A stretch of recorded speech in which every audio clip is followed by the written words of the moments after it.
Ngayon mga boss, nandito po tayo sa General Trias, Cavite, sa Villa Vista. So, may ayusin tayo na Honda.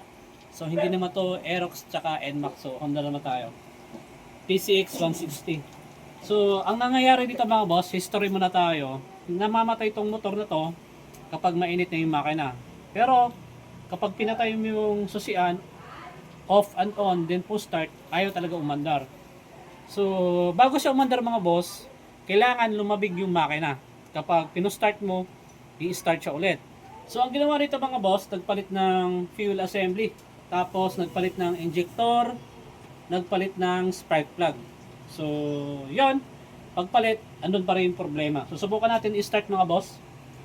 So, ang una kong i-check dito mga boss, i-on natin syempre yung motor. So, kapag naka-on yan, ay ito, may check engine siya mga bossing. Ayan, nakikita natin ano. So, kapag naka-on na siya, dapat kapag pinipiga nyo dito mga boss, ito, tutunog yung, kapag piniga nyo yan, dapat tutunog yung relay. So, pakinggan natin mga boss. Ito. Ayan, umiikot siya. Dito. Lapit mo dyan, Bert. Dyan. Dapat tutunog yung relay, ano? Ayan. So, umaandar siya mga bossing, ano? Kapag lumamig yung makina. Kapag hindi siya umiinit. Kaso, ang nangyayari ito mga boss, kapag mainit na, doon siya nag-shutdown. So, may power yung motor, pero makina, patay.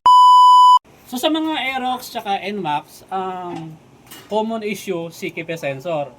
So dito mga boss, ang may problema dito, 100% CKP sensor. So, syempre, may diagnostic tool tayo, gagamitan natin.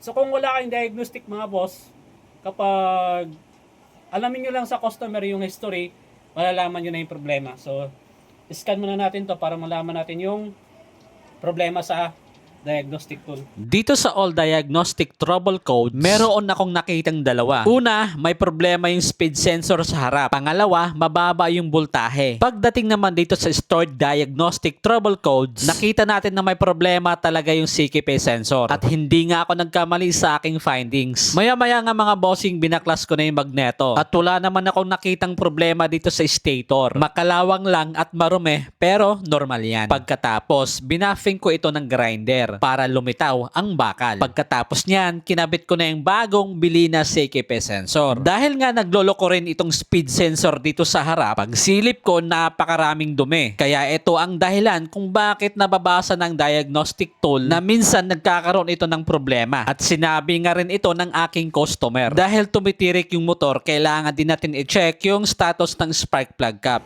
So dito mga boss, check natin yung kanyang resistance kung nasa standard pa.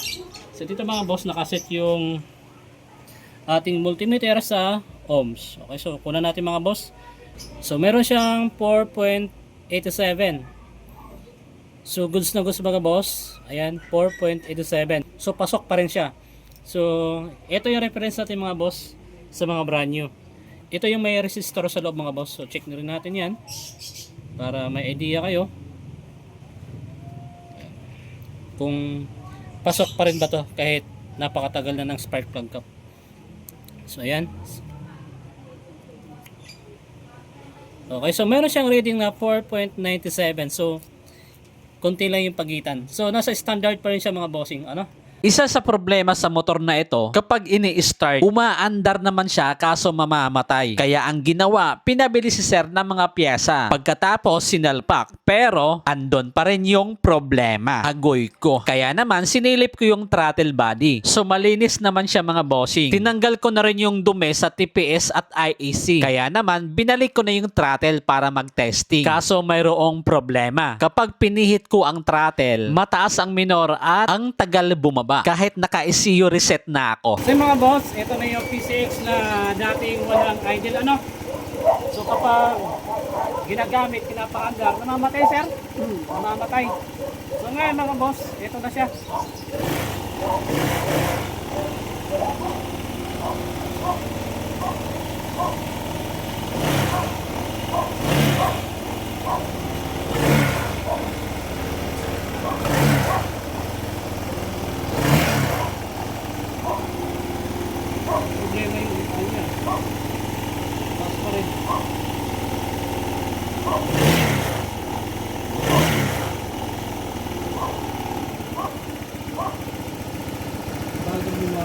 Kapag naranasan nyo ito mga bossing, lalo na sa Honda, after nyo magkalas ng mga sensors, pero nakapag-ECU reset ka naman, hindi pa rin bumabalik sa normal, patakbuhin nyo lang yung motor ng mga 1 kilometro para mag-learn ulit yung ECU. Yan mga bossing, eto na yung motor ni Sir ano. Yun oh. Alright, sugod sa mga boss.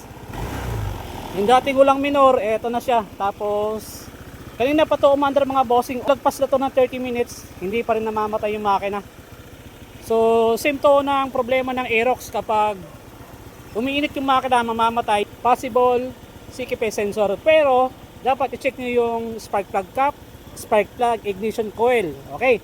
Or, yung sa linya ng gasolina, fuel hose, injector, or kaya naman fuel pump. Kapag okay yun, ibig sabihin yung problema nasa CKP sensor. Ayan. Wait lang sir ah. Ayan, testingin ni sir. Testing. Ayan. Alright, see you sir. Ayan oh. Woohoo! Grabe kung bumakbak si sir ah.